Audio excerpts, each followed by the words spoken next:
एक अन्य मित्र ने पूछा है, what after the inevitable death, how we can enjoy smooth death, what after death, do we have a rebirth process, if yes do we have living examples of rebirth, where soul goes after death. ये हयातो मयात कुछ भी नहीं। बात ये है कि बात कुछ भी नहीं। आदमी पैरहन बदलता है, ये इंसान की जात कुछ भी नहीं। ये मृत्यु है नहीं। भगवान कृष्ण गीता में कह रहे हैं, नैनम छिंदन्ति शस्त्राणि नैनम दहति पावक। आत्मा को शस्त्र काट नहीं सकता, जल सड़ा नहीं सकता, वायु सुखा नहीं सकती। नैनम छिंदन्ति शस्त्राणि नैनम दहति, आग जला नहीं सकती। न चैनम क्लेदयन्त्यापो न शोषयति मारुतः, वासांसि जीर्णानि यथा विहाय नवानि गुह्याति नरोपराणि। जैसे पुराना कपड़ा छोड़कर नया कपड़ा पहनते हो, ऐसे ही जो जीवात्मा है वो पुराना शरीर छोड़ करके नए शरीर को ग्रहण करती है। तो मृत्यु कहाँ है? मृत्यु तो उसको कहेंगे जो नष्ट हो गया। नष्ट तो कुछ होता नहीं। और वैसे ही थोड़े दिन जा कर के स्पिरिट वर्ल्ड में जाते हो, थोड़ी टूट फूट जो होती है उसको रिपेयर करे, से गाड़ी गैरेज में जाती है, रिपेयर हो करके बाहर सड़क पर आ जाती है। ऐसे ही पत्नी के सताए हुए लोग वहाँ जाते हैं, थोड़ा टूट फूट मरम्मत हो जाती है, फिर नया खेल शुरू हो जाता है। तो मृत्यु एक मिथ है, मृत्यु होती नहीं। हाँ, शरीर गिरेगा, शरीर बदलेगा, इतनी बात। अगर इसको तुम मृत्यु कहते हो तो मैं इससे राजी हूँ। और कहते हो कि स्मूथ कैसे हो? स्मूथ तब होगा जब जीते जी मरने की कला सीख लो। जीते जी, गोरखनाथ कहते हैं, मरो है जोगी मरो, मरण बड़ो है मीठा, अस मरनी मरो जस मरनी गोरख मर दीठा। गोरख भी मरे, कहते मैं भी मरा, लेकिन कैसी मरनी मरा? मरो है जोगी मरो, मरण बड़ो है मीठा। वह मृत्यु जो थी मेरी वो बड़ी मीठी थी। वह मृत्यु कौन सी थी? वो ध्यान की मृत्यु थी, सुमिरन की मृत्यु थी, समाधि की मृत्यु थी। और ऐसे ऐसे जब जीते जी तुम मरने की कला सीख लोगे, गुरु रामदास जी जिसको कहते हैं जीवित मरिए भौजल तरिए, या कबीर साहब कहते हैं कहन सुनन कछु नाही नहीं कछु करन है, जीते जी मर जाहि बहुरी नहीं मरन है। जीते जी मरने की बात है। अन्यत्र वे कहते हैं जिस मरनी से जग डरे मेरो मन आनंद, कब मरी हो कब भेटी हो पूरन परमानंद।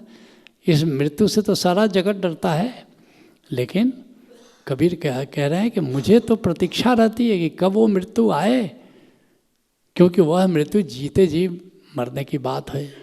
राम दुआरे जो मरे तका बहुरी न मरना होए। मलुकदास कहते हैं राम का द्वार कहाँ? ये भीतर जो निराकार जो शिव नेत्र है वही तो राम का द्वार है।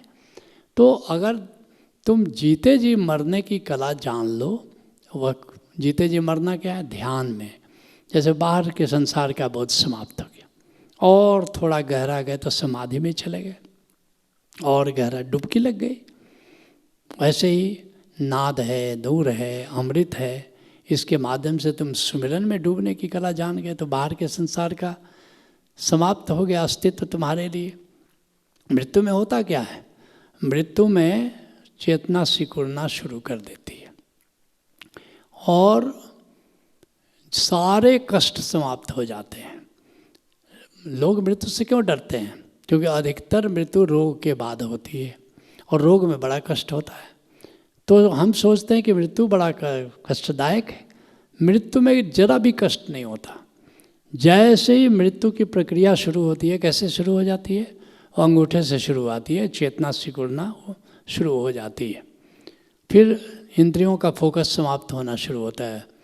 किसी को देखना चाहते हो, फोकस नहीं होगा। सुनना चाहते हो, तुमको आवाज़ आती है कि कुछ बात हो रही है, लेकिन सुन नहीं पाते हो कि बात क्या हो रही है। हाँ, अगर बहुत ध्यान दो तो पता चल सकता है, परसीव कर सकते हो, लेकिन अगर बहुत फोकस ध्यान नहीं दोगे अब तुमको पता नहीं चलता कि क्या बात लोग कर रहे हैं।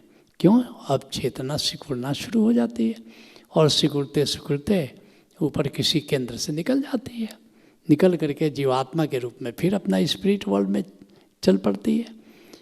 इसलिए जो मृत्यु के समय मृत्यु स्मूथ ही होती है, किसी की मृत्यु कष्टदायक नहीं होती है, लेकिन चूंकि हमारे भीतर डर बैठा हुआ है, चूंकि हम मरने की इस कला को नहीं जानते हैं, इसलिए हम घबराए हुए लोग हैं।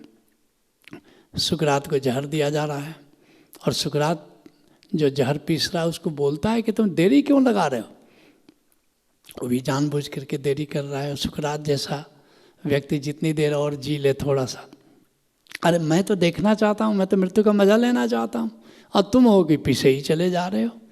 और जब जहर दिया जाता है तो सुकरात मस्तिष्क में है, कह रहा है कि हाँ मैं देख रहा हूँ, अब मेरी चेतना सिकुड़ रही है, अब अंगूठे से ऊपर आ गई, अब घुटने तक आ गई, अब जांग तक आ गई, अब कमर तक आ गई, अब पेट तक आ गई, देख रहे हो, और मज़े से आनंद ले रहा है।